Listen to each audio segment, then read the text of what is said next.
Why should we do something nice? Let's quit now, that's my advice. We can't do anything by working with each other.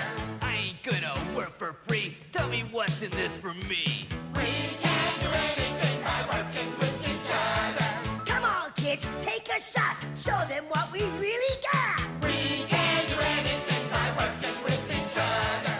Except make a good movie. Welcome to What the Fuck Did I Just Watch with Adam and Braden. I'm Adam. And I am Braden. And we just watched... Garbage. We just watched the Garbage Pail Kids. And it was something. As I've said, those of you that have listened to all now 3 episodes that have come before this, you know that the pattern is good movie, bad movie, in theory. We'll be putting that to the test next week, but more on that at the end of the show. You know the pattern is good movie, bad movie, and the last one was a movie from my childhood that I laughed and went, yeah, this can't be as bad as it gets trashed to be. And this was another film that I remember watching as a kid. Like, I watched this more than once, and I remember, I don't remember loving it, but I don't remember hating it. I watched it more than once, so I can't have hated it that fucking much. But yeah, turns out it's a turd. Anyway, Garbage Pail Kids. Braden, you were popping your Garbage Pail Kids cherry on this one. What do you think?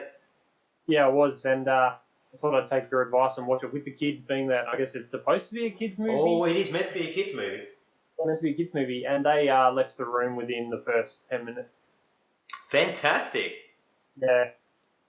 I love it. So that's me to suffer. I did not enjoy this movie at all, and I have many, many questions about loads of things that occurred in this movie that were not explained. Yeah, well, the writers didn't have many questions ultimately coming out of it, but that's their prerogative, yeah. I guess. I don't know. I don't know why. I think this movie, for short, should just be called Garbage. Alright, so Garbage Pail Kids, Braden, obviously I'm assuming you want to do the recap of this because you love the movie so much. You came to me and you said, I want to recap the hell out of this. If there's one thing I want to do with my life, it's recap Garbage Pail Kids. No, I will probably, handball the fuck out of that over to you. Yet another one of your shitty recommendations, and you can go back. Is this why you won't recommend a shitty movie? Because you don't want to have to recap the boring crap ones? You just want to have to do the fun ones? Yeah, it's a pretty good plan. That's a good idea. I might stick to that. Hadn't thought of that. Sandbagging son of a bitch. Alright, here we go. Garbage Pail Kids, as I did in the last hateful piece of shit movie we did, I'm just reading straight from Wikipedia, so credit where credit's due to whoever the 8 fucking neckbeards who wrote this shit in the first place were. Here we go. A garbage can spaceship is seen flying near Earth. The same garbage can is then shown inside an antique shop owned by Captain Manzini. A boy named Dodger is being assaulted by 4 older teenage bullies in the park. Juice, the leader, steals Dodger's money and drops him in a puddle of mud and shit. Dodger goes to Manzini's antique shop, where he also works. Manzini takes Dodger's clothes and cleans them for him, while warning him to stay away from the garbage can that flew through space and shit. Later, Dodger sees Tangerine, Juice's girlfriend, who seems to be the most compassionate one towards Dodger. Okay, if you say so, recap man. And tries to persuade her to buy something.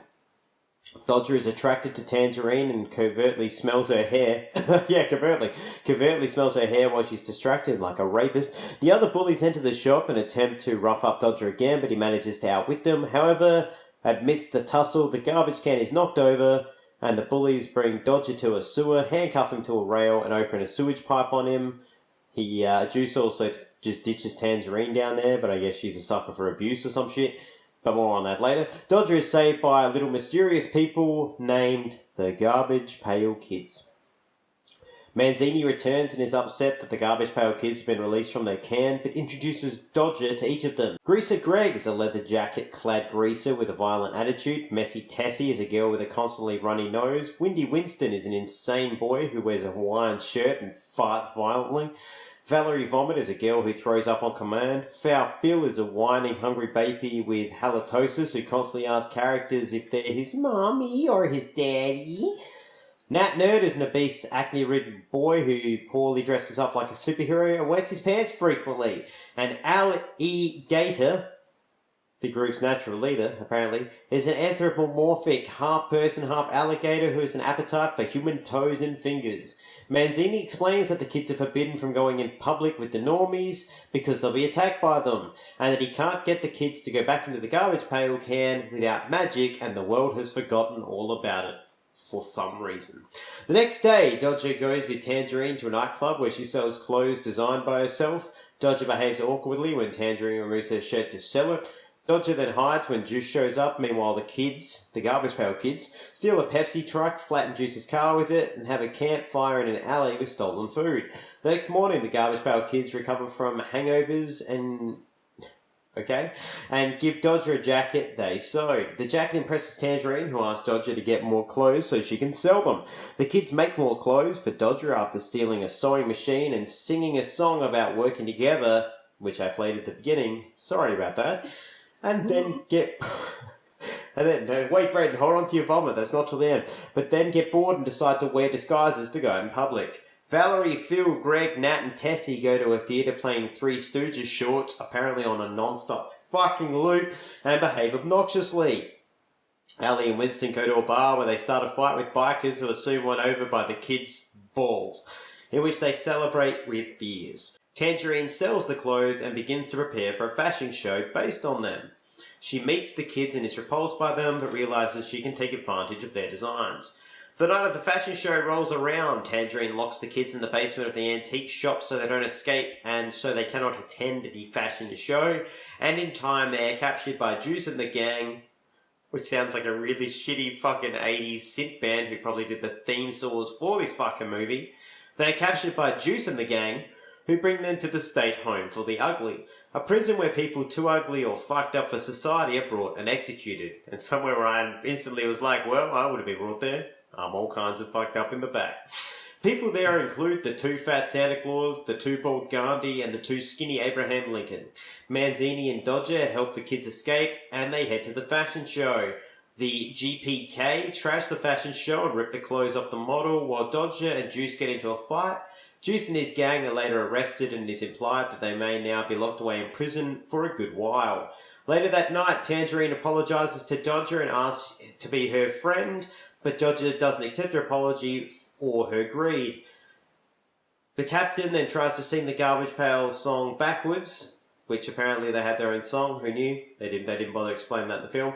He attempts to sing the song backwards to coax them back into the garbage can, but the kids actually just sneak out because Manzini closes his eyes and roll away on their stolen ATVs to cause more havoc in the world. And that was the Garbage Pail Kids, 1987, voted one of the worst movies ever made and holds a score of 0 on Rotten Tomatoes. Braden, before we get into analysing the film and all the shit that goes along with it, what do you think of this, a film that was made solely because these trading cards were selling well at the time and was rushed into production despite the fact that the puppets were not completed? They were puppets? But yeah, they're like the Ninja Turtles, like the guys in costumes, but the faces are still animatronic and puppeteered by people elsewhere. Yeah, so from my understanding is these cards were initially made as like a boys' version of the Cabbage Patch Kid. That's exactly right. And I don't know, they must have been going well and they wanted to, milk for all it was worth and just chuck something together. Thought, kids are stupid, they buy stupid fucking cards, they're not going to care if the movie's quality or not. It's funny you should say that because the director of this film actually originally wanted it to be kind of an R-rated Ninja Turtles-esque, if you will, film where the basic premise would be that a garbage pail filled with toxic ooze would be spilled in this Mancini guy's weird store, which was filled with dolls, and the dolls would then be mutated and come to life and be all fucked up, but they're actually like serial killers who'd go on a killing spree and all sorts of shit, and that's why they were getting disposed of and killed off and shit like that. See, that would have made a little bit more sense. Even if they wanted to keep it kid-friendly and just make it that, there was dolls or whatever, they got this ooze put on them and then they turned into, real-life people or creatures or whatever. That would make a little bit more sense than a fucking garbage can flying from outer space from fuck knows where. What are you talking about? Did you not like the awesome 1980s graphics that they put onto this where the cards were like spinning up, which was clearly just some fucker with like a green screen pole just literally spinning it? That whole fucking intro went for way too long. Oh, I've got notes. I've got notes on that when we get there. But Braden, before we get into dissecting this, is there anything you want to say before, like I say, we get into the nitty gritty? Yeah, look, I sat down with my kids to watch this being a kids' film, and they left the room by the end of the credits. Wow, they didn't even make it through the credits. I think they made it through. One of them made it through the credits. I think it was not long after the kids sort of came out and you could see who they were and what they were doing. He was just like, "Nah, I'm out." Yeah, this film's hurt by modern tech in a lot of ways. Yeah. But even then, like the plot and the story and... The pacing's fucked. The whole thing is fucked. Alright, well look, let's throw to a quick ad from one of our sensational Cabana production sister podcasts, and then we'll get back into the analysis of this sumbitch.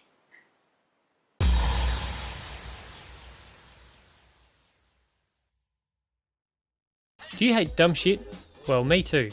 Join me over at BAM TV, where I make fun of all sorts of stuff, with my segments of bad news and cringy capers, plus other skits and shenanigans. Head over to facebook.com/BAMTEEVEE for more info and all the links to the videos.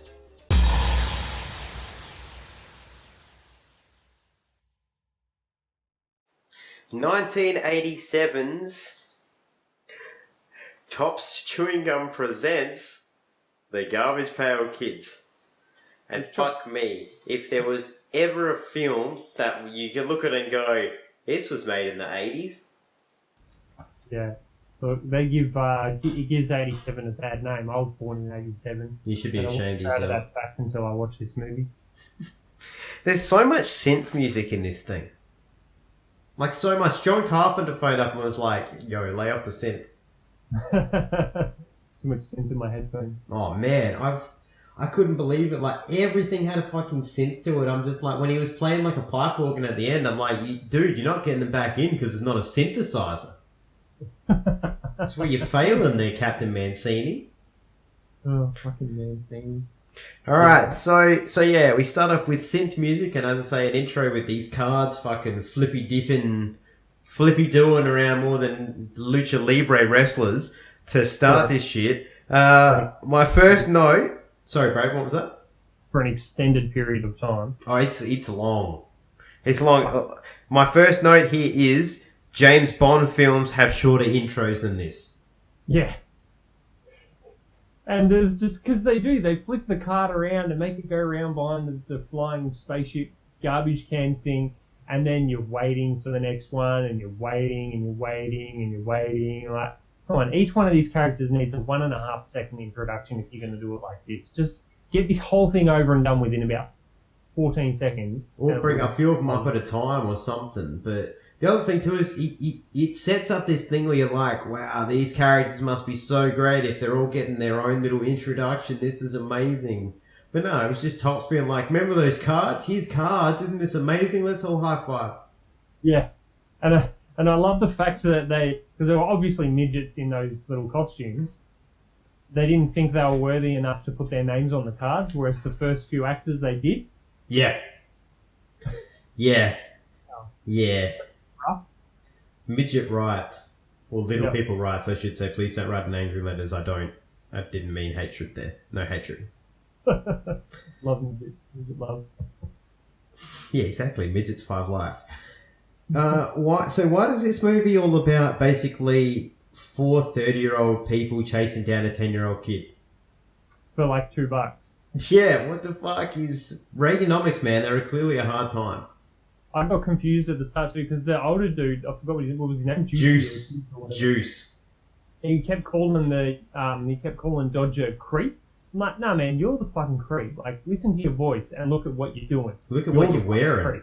He's wearing a suit with a wife beater underneath it. That's it. No shirt, a suit with a wife beater that matches the same colour as the suit. Oh, he was creepy and rapey as fuck. I'm putting this one out there, and look, this is an R-rated podcast. If you don't like this kind of language, I apologise. You can switch us off. I understand. That guy was a cunt. Yeah, he was. He really was. I don't know. I don't understand that character at all, or what his beef was. Well, actually, no. When I say I don't understand what his beef was, he kept calling the kid a creep. I'm like, no, man, the kid's not the creep. You're the fucking creep. That kid was the fucking creep. And you're like, that kid was creepy, but you're openly being a piece of shit. So like, and you're proud of it. I don't understand why a lot of this shit is happening. But I also, I got bullied by a lot of kids, so I never got called a creep. Like they'd always call me like little or faggot or things like that. Obviously, just hurtful things. But creep, who's getting hurt by being called a creep? It was like they were trying to like PG-ify what he was saying when everything else was so grotesque around it. This was so Howard the Duck. Yeah, and that whole scene where they were chasing him down as well, that butch chick. Oh, yeah? He needed a better bra. Did you notice that he grabbed a handful when she first grabbed him in the park? The kid, like, grabs a handful of her tits? Yeah, he's just like, oh, hey, what's up? There's, like, a point where he's getting, like, his face squeezed in between them. Alright, I got this note for later on, but I'll bring it up now. That kid, the main character, Dodger... Okay, yeah. That is in this film a 16-year-old boy. 14, nearly 15. No, he's in real life he was 16. Oh, really? Yeah, and the chick that played what was her name? I can't remember her name. Tangerine? Tangerine, yeah. The chick that played Tangerine was his real life girlfriend. She was 17 at the time. What? Yeah. They broke up during the shooting of this film, I imagine, because she started kissing that Juice guy and was like, wow, this is what this man feels like, and not like a prepubescent boy who looks like we're trying to clone Michael J. Fox and it went a little bit derpy. Anyway, so we then meet Captain Mancini when Dodger returns to work and gets his clothes washed by him, which is perfectly normal, I guess. But he's guarding a garbage pail, which he does so by leaving it in the middle of the room where anybody can kind of knock it over. I have big problems with the protection of this fucking garbage pail, because he said, like, just everything about this fucking garbage pail is dumb. Like, they're put in there with some kind of magic, I guess, but they came from outer space. How is that garbage can not dented to fuck, for starters? Secondly, at the start of the movie, they were outside of the can and running around the antique shop.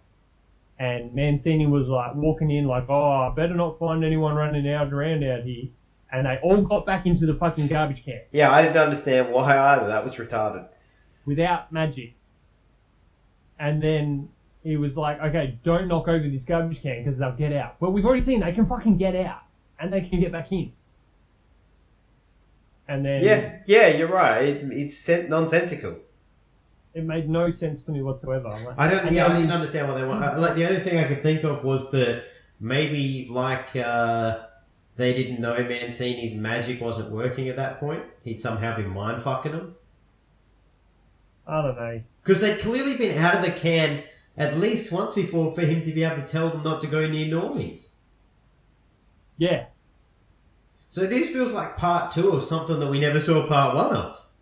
Yeah, exactly. And I think the cards were supposed to be part 1, but there was no, from what I understand, from what I read online, there was no story behind these characters with the cards. They were just cards with stupid characters. Pictures on them. Yeah, I don't get it. Yeah, it makes no fucking sense. There's just all this story that hasn't been told and all these contradicting...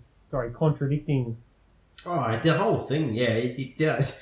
It's like 5 different drafts got pushed together and they just went, well, fuck it, I like all these scenes from these different drafts, and instead of editing them together, they just went, okay, cut and paste. Fuck it, movie's done.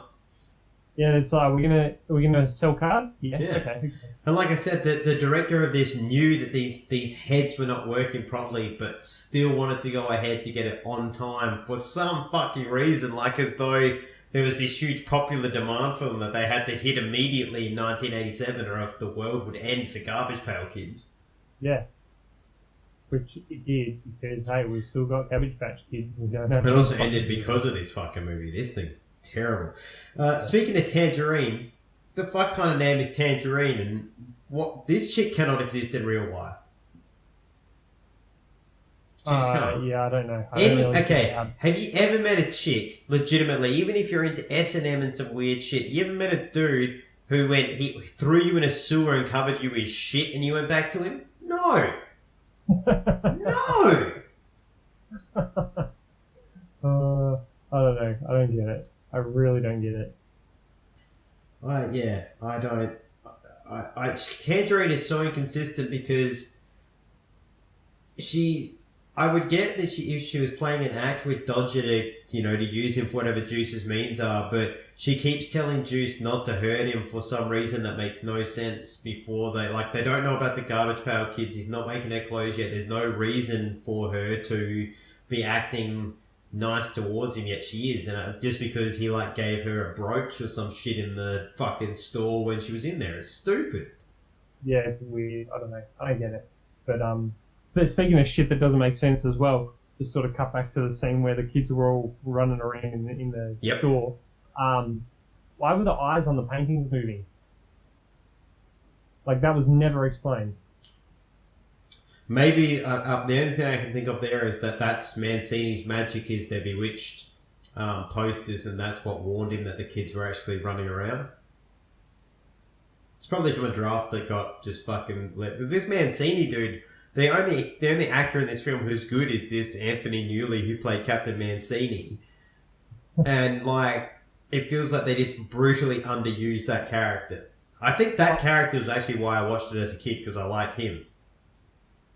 He was he kind of reminded me of a bit of a Jedi, the way he was talking at the start as well. A Jedi? Yeah. Yeah. It's not how you lose, or not if. What is it? What did he say? It's not losing. It's I got in a fight. I lost. Losing is relative, my dear boy. What matters is conceding with grace. He said heaps of things along those lines throughout this movie. I'm like, wise Baxter. Yeah, and he had a pretty sick-looking pair of boots that he was rocking as well. No, I didn't notice him. Oh, they were pretty good. So the Garbage Pail Kids pull Dodger up from the sewers where he's been covered in shit again, and they know how to heal him. They know about iodine and shit, but they don't know not to drink it. Yeah. Yeah. I don't What? Why is one of the kids an alligator? Yeah, they never actually explained that. It's because the cards were made, they were making names that were stupid or palindromic or rhyming couplets, kind of like Marvel characters, Peter Parker and shit like that. So they were trying to find names that sounded somewhat real, but dealt with something stupid. So alligator was just one where they were like, alligator sounds funny. That's what it's just meant to be funny. It's not. It's not, but it's meant to be. Okay. Cool. Yeah, my next note here is actually, I feel sorry for this British fella. He's too good for this. Mancini? Yeah. Yeah. He was too good for this. I wonder if they ever did anything else ever. Oh, he did heaps of shit. The kid who played fucking Dodger is still working consistently to this day. He works on TV parts and all that sort of shit. He has non-stop worked since this movie came out. Wow. But he wasn't really a terrible actor. Okay. He just within the limits of this movie, maybe not, but he wasn't exactly fucking winning Oscars. No. No one would have in this movie. Why? This note may cause offence, but fuck it, I don't care. It's my notes. Why is this old guy boss bathing his employee? Is he a priest? Yeah, I thought that was really weird. He's watching him too. And the bath's in the middle of the store, Braden. Yeah, that's not weird, at all. I don't... I don't know. I really... Where was the plumbing for that bar?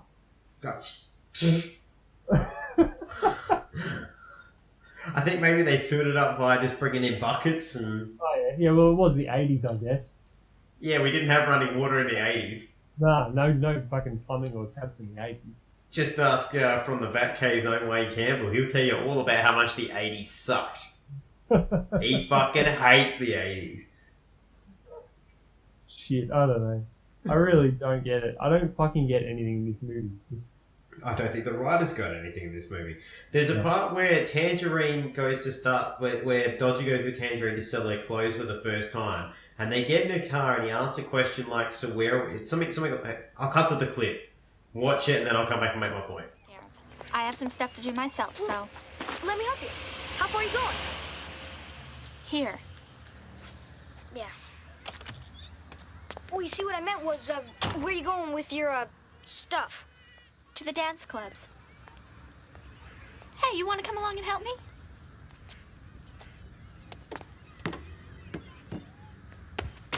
Sure.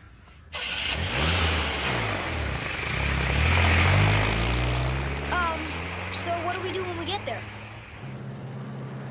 What do you mean? Like, how do you sell the clothes? Yeah. Okay, so did you notice that he asked a question and then within what would have been, I don't know, a second that she turned to answer him, it's suddenly nighttime? Yeah, I did notice that. What's that about? I watched this with my wife, and yeah, she said that. She's like, wasn't it just daytime? I'm like, yeah. I'm glad it wasn't just me. Nighttime because they're going to a nightclub. I'm glad it wasn't just me. It's the same way that at the end, Mancini's playing his piano thing and this big spinning wheel's spinning, and then it cuts to the next shot for the dramatic shot, and he's still playing the piano, but the wheel's not spinning. Really pissed me off. So the puppets, as I say, the masks and the heads weren't finished in time, and it really shows. It really shows. Bad. Winston, the farty Winston, his face, his eyes are always like, it just...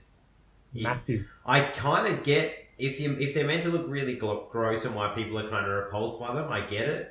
Because in the 80s we didn't have CGI or anything like that, but it is so hurt by what we can do nowadays. It's just so hurt. Yeah. And it's also one of those films where it's like, wow, nowadays none of this shit would matter because the whole film would be built around Juice and those guys trying to get a photo of these fucking things to put up on the internet to prove that they exist. And Dodger would just have to make like one phone call to the cops and Juice would be arrested after the first fucking assault, let alone when he dropped him down into a fucking sewer and handcuffed him there. That's like... That's restraining somebody against their will, like basically an abduction scenario. Yep. So, yeah. Dodge and Tangerine, like I said, dating in real life, do not understand how they have no chemistry. None. Yeah, zero. None. And that kid is a fucking creep. Yeah. He smells her hair and he gets all like weirded out when she has to take her shirt off. Like, dude, it covers the same thing that a bathing suit covers. Calm yourself down. I guess it was the 80s, so you couldn't really jump on the internet and see a boobie that easily. This is true. And he does spend all of his time with an old guy in a shop who keeps bathing him. Yeah.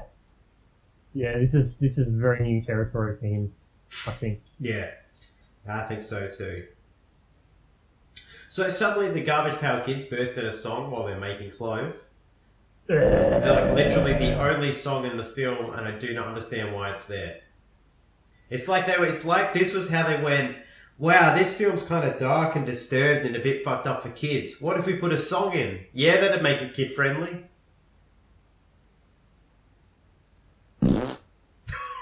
Thanks for that take there, Winston. Why does an alligator have hair? And I reckon his mask and costume was the worst of the lot. Cause, really? I actually thought he looked the best. Really? Yeah. Mostly because on certain angles and certain shots you could see where his gloves ended and you could just see it was just a white guy under there. And oh my god, really? I missed that. Yeah? I missed that. Oh, I've seen it quite a few times. You could see it was a white guy under there, and you could see around his neck as well, when they sort of shot from up above a little bit. Yeah, you could see his arms and his neck. Wow, that's amazing. I was like, come on, guys. Could at least, if the gloves weren't going to be long enough, just paint his arms just a little bit or something. Like, it's not that make the costume so it covers his arms. Yeah. Yeah, I legitimately did not notice that, Braden. Yeah. That's fucked. That's fucking terrible. It was pretty bad. It was pretty fucking bad. I was, not terribly happy about that. There was one moment in this film, I will admit, there was one moment in this film that I laughed at, and I don't know it's because I'm a shit human being, but the part, I think it might be one of the first time Winston really rips a proper fart and he actually farts a guy's mustache off his face. I thought that was pretty funny. So, they each had their own sort of gag things, but that fucking, what was his name? The nerd? Nerdy Nat? No, yeah, Nerdy Nat. Every time he pissed himself, I was just like... Nat Nerd. Nat Nerd, yeah. It was just not funny. Every time he pissed himself, I'm like, fuck's sake. Did you know the same... way where, I don't know, in the end fight or something, he pissed himself and one of the guys went to run after him and he slipped in his puddle of piss or something. I would have been like, That was actually pretty clever. The same dude that did the voice of Greg the Greaser did Nat Nerd. Yeah. Yeah, how weird is that to consider? Yeah, it's weird. I'm checking out what else he did because he... wow, are you ready for your mind to be blown? No. The guy that did both those voices is a dude by the name of Jim Cummins, who also was Darkwing Duck. Oh, no shit. I'm just checking out what other things I'm there. He's done so many voiceovers, like he's so much voiceover work. It's just not funny. But I'm just trying to see like the big names that I know that you know everybody worldwide will probably know. He's done the voice of Winnie the Pooh quite a few times. Uh-huh. Yeah, it's just does my head in. Really does my head in. He was the voice of Taz on Tasmania. That's very good. How mental is that? Just, yeah, so there you go. It was only a second ever feature film, though. So there you go, yeah, pretty bad. Anyway, alright, Braden, look, I'm on page 2 of my notes, but I'm pretty sure we all need a break from this right now because it's driving all of us a bit stir crazy. So let's hit another one of the ad from our sister podcast, and then we'll come back with the rest of this recap.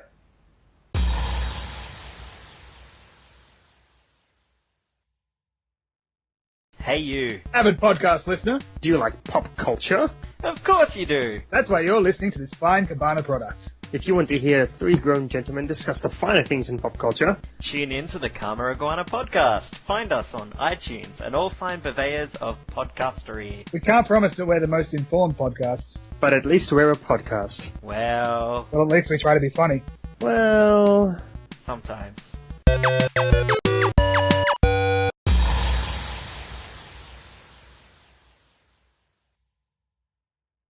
Okay, yeah, so the kids from there break off for the night and then do some crazy shit. Allie and Winston end up at a bar and have a bit of a bar fight. And all I can think as I was watching this was, wow, remember when from the Batcave, and I'm sorry I keep plugging it, but Braden and I have spent the last 3 fucking years working on that show, so we have a lot of memories from it.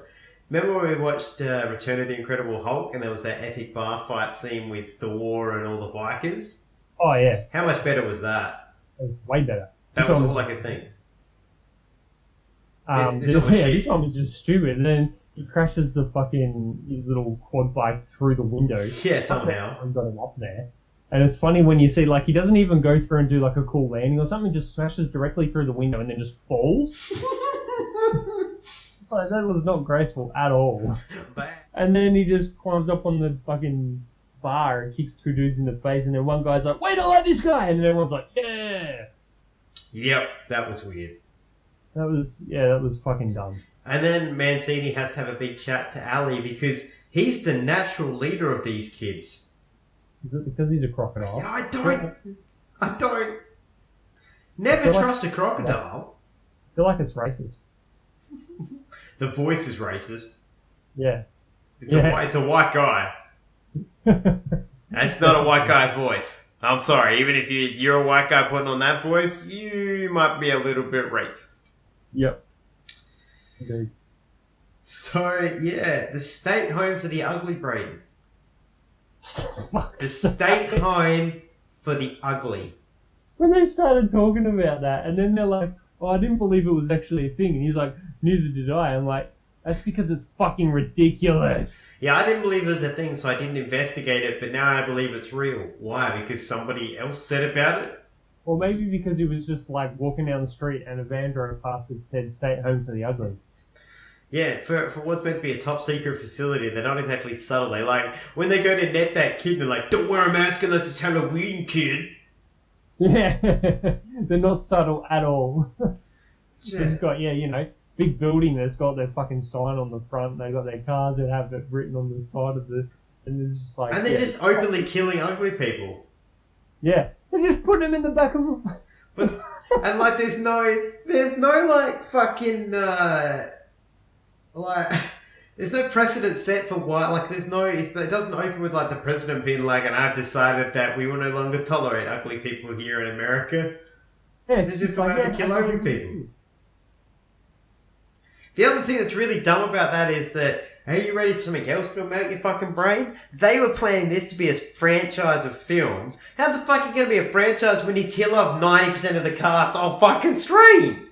Yeah, they're like, "Oh, what about all the other ones?" They could have introduced all these new characters and sold all these other fucking cards. They're like, "Oh, what about all the other kids?" They could have made fucking action figures out of this shit. Yeah. It's like, the 80s. How nuts did everybody go for action figures in the 80s? No, fuck sides. There's a reason you and I are still gay for action figures. It's because of the fucking 80s. Yep, exactly right. Exactly right. But no, they just had to, "Oh, you know what? We had a bit of an idea." I don't know, maybe they just sort of started recording this movie or writing this movie earlier or something. They'd already done this part, and then they got to the other part and they went, "You know what? We just don't want to put that much effort into it anymore, so we'll just say that." I don't understand. I don't understand why Tangerine was doing that whole double turn thing on Dodger, where I didn't get that storyline. I didn't get why she was staying with Juice. It made no sense to me. The whole get rid of the kids made no sense to me either. Yeah, I've got a note about that. Let me hear yours. I want to see if it's the same thing. Well, they were using them to make money, and then they were like, "Nah, fuck it. Let's just get rid of them." Yeah, they were the reason you were putting on this fashion show. How do you plan to put on more when it was their designs? You should be having them chained and locked up in your basement so they can always work for you, and it should have been breaking them out of your shit. They were just like, "No, let's just kill them." Juice should have taken them, put them in a fucking... It should have... None of Home for the Ugly. It should have been Juice kidnaps them, forces them to work in a sweatshop, and then they still break them out and all that sort of shit, and you can still stand up to Juice, and you have all that crap. Then they go and run amok at the fashion show for a big hilarious moment at the end before Mancini's like, "I've learned a valuable lesson," and fla-di-fla-fla, and off go the Garbage Pail Kids, and they find all their other friends, or even it ends with them going to say, "We're going to go find the rest of the Garbage Pail Kids," so that's what you could have built your next film around. It's not fucking rocket science. Yeah. This is a horribly shot and directed movie, though. It really is. Like, the angles they choose for stuff and everything, it's just horrible.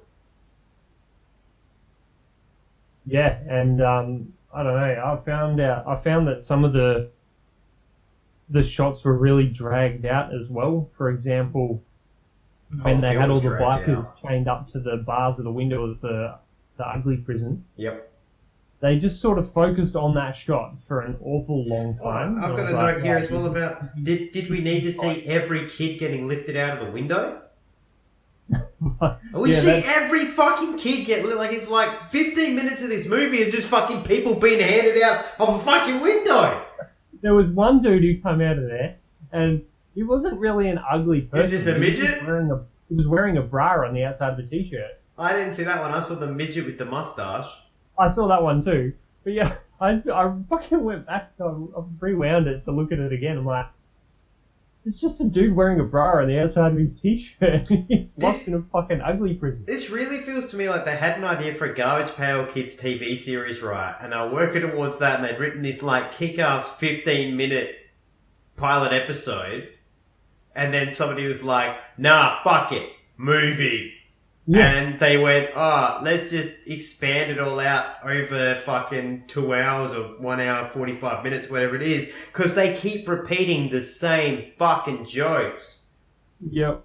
And I get it. That's their gag. Is like, here's the other thing too, is if you're going to repeat the same fart gag 8 times, maybe you get a different character. You add maybe 2 or 3 more Garbage Pail Kids so you can have some of them that do something else instead of just let's just have it always fighting. Like at least the vomit chick only vomited once. She's like the only one who's actually a star of this film, and her power actually feels good and useful because it's only done once. Yeah. Rather than just pissing your pants at every interval or 20 minutes and farting constantly, and then the kid that's constantly like, "Are you my mommy?" and he's meant to have bad breath, but that's the one time where, and I guarantee, I hate that I'm having to name drop him again, but I guarantee you, if fucking Wayne watched this film, he'd be so angry because there should be like a green gas cloud or something that comes out of that kid's mouth. Yeah, to show that he stinks. Yeah, exactly. But all it is you cannot smell. In fact, I'm going to get really close to my microphone and say this to all future filmmakers. You cannot smell through film. What? You can't? You cannot smell through film. Fuck's sake. You dumb fuck. So, did you notice obvious stunt double being obvious when Mancini's climbing down to break out the Garbage Pail Kids? No, I didn't see that. Oh, obvious stunt double was obvious, Braden. He was very obvious. His wig was miraculous. I thought it was stupid as well. Like, they had opportunities to do something or give us plot twists or something, and then they just never did. Like, when they were breaking everybody out of the ugly prison, and then Mancini says to Dodger, "All right, I've got these guys. You go back and check to see if we've left anyone." And he goes back to check, and like nothing ever happens. Yeah. It's probably because there was meant to be that's where you would have found the rest of them, but they couldn't have. I honestly think they could neither afford or they didn't get the other costumes finished in time to bail on the idea of there being other ones, and that's why they got killed in the garbage truck. Yeah, that's a decent theory. That would fit. That would fit. Because there's no other reason. Speaking of this breakout, did you notice they incapacitated the guard by ripping his pants a little?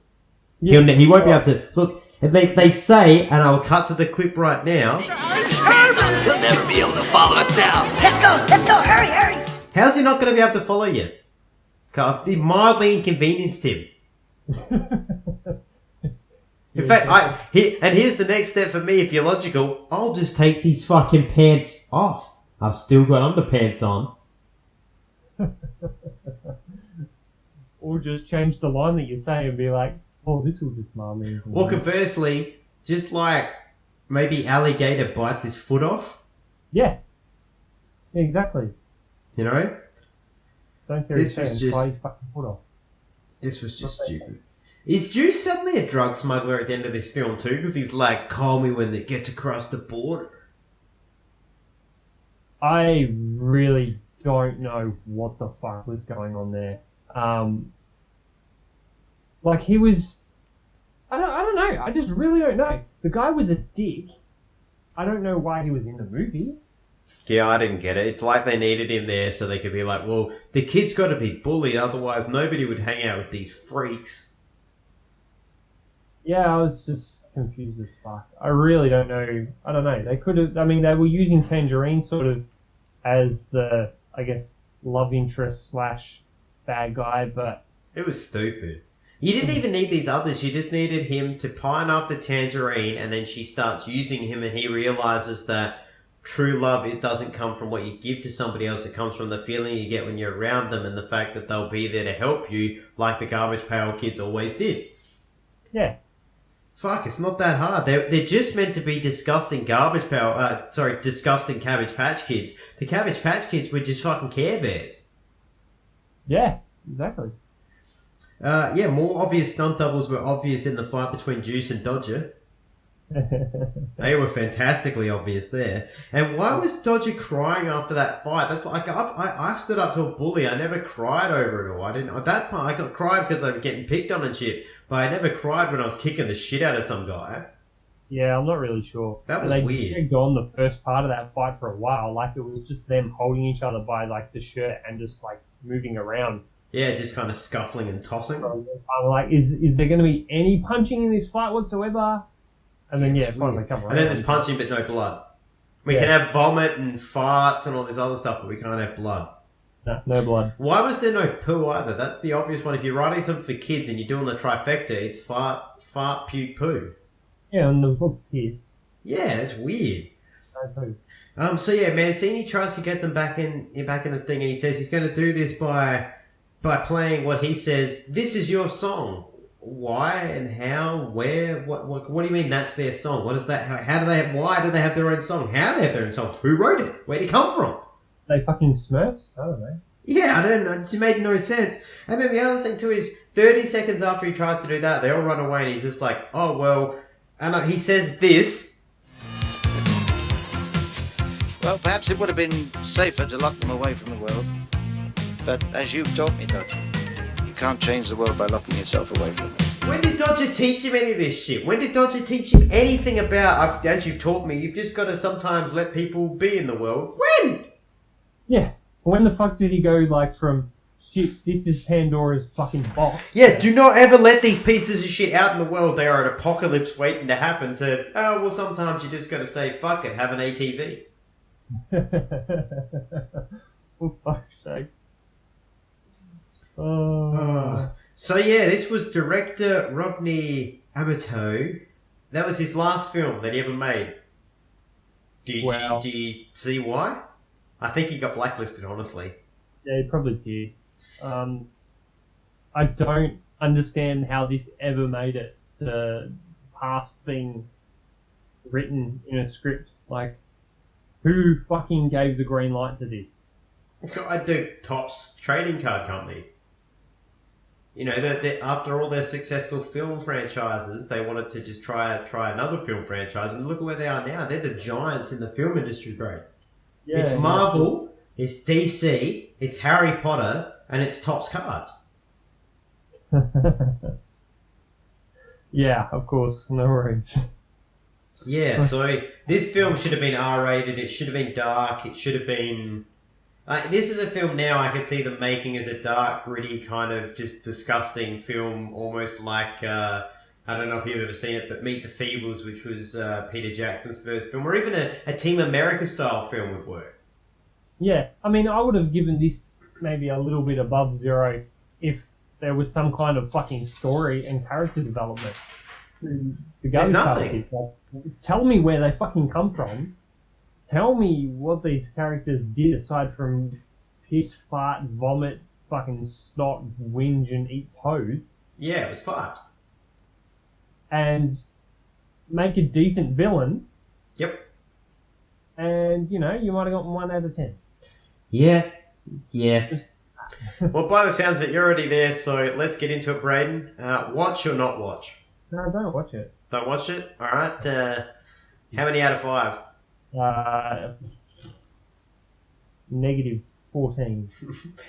And yeah, I'm giving that a 0. And this one really did ruin a bit of childhood nostalgia for me. I was like, oh, I was dumb. Were there any characters? What's that? Cards. What's that? Did you buy any cards? No, I never got any cards. Well, there you go. How about that? Any characters in it that you enjoyed? I liked Mancini personally. Yeah, see, he was alright at the start, but he was just, yeah, like I said, at the end. At 1 minute, he's like, fucking Pandora's box, and then at the end, he's like, yeah, whatever. I liked him at the start, and that was about it. Yeah. It was a bit dumb. Worst character? The middle and the end. Who's the worst character? Who's the worst? I'm gonna have to go with the, that nerd. He was just so shit. He just pissed himself all the time, and it was just not... It was not productive character whatsoever. See, I personally hated lanky Shia LaBeouf, the dude that was... Oh my god, did you see that too? Yeah! I kept thinking that dude, but like, is that shit? No. Every time I just get a quick glimpse of him, like, that looks like fucking... It's the director's son. Really? Yeah. I thought it was just me. No, skinny lanky Shia LaBeouf. Looks like Shia LaBeouf.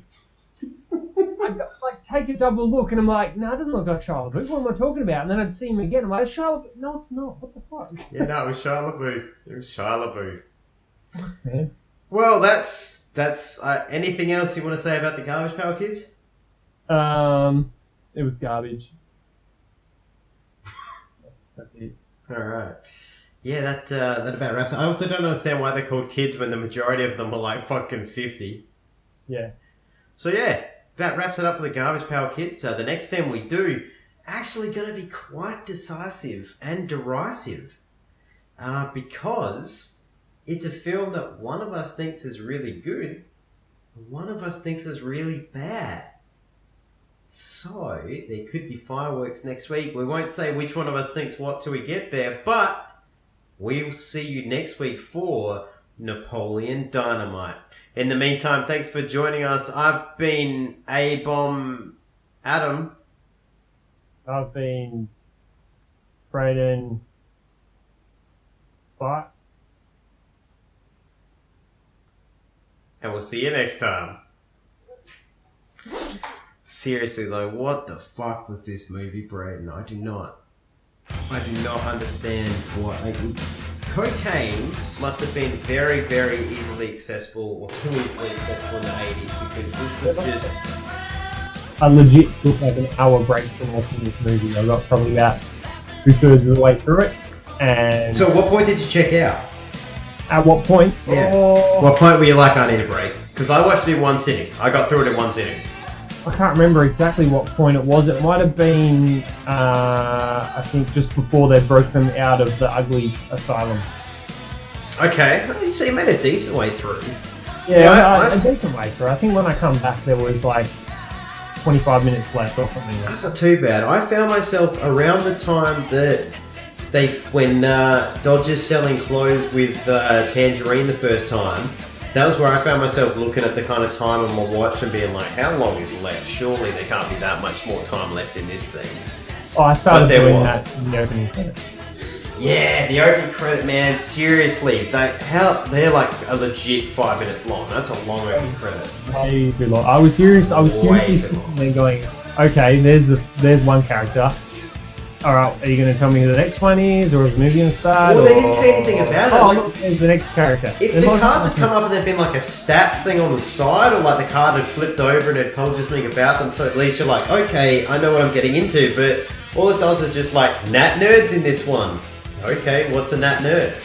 Like, why did I need that instead of just getting introduced? Like, plus Mancini then introduces you to all of them anyway! Exactly. And then between every one, there's like 10 seconds of just nothing. So by the time you get to the fifth character, I forgot who the first one was. Yep, it was. And also, Greg the Greaser is the one who gets like his own credit at the end and all that sort of stuff. How is he not the leader? Yeah, exactly. It's just stupid. Just stupid. I fucking hated that cinema scene too. That just pissed me off. It's just irritating to watch. Yeah. Yeah. I would have beat the fuck out of those people if I was in that cinema, I reckon. I think they're if they're midgets. I would beat them. And that's a good point to end on. See you next week, guys. See you guys.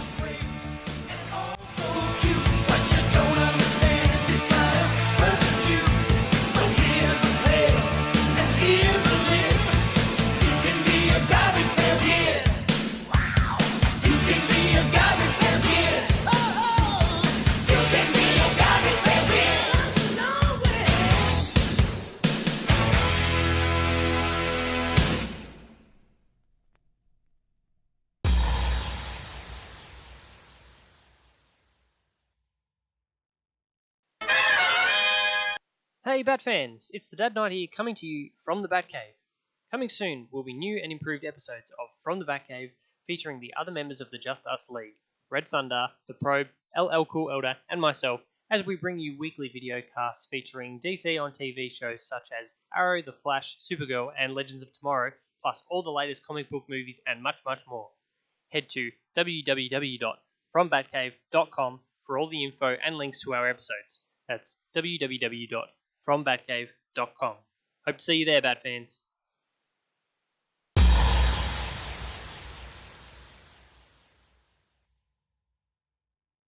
This has been a Cabana production. Once upon a dragon's tail. Send the kids back in the pail.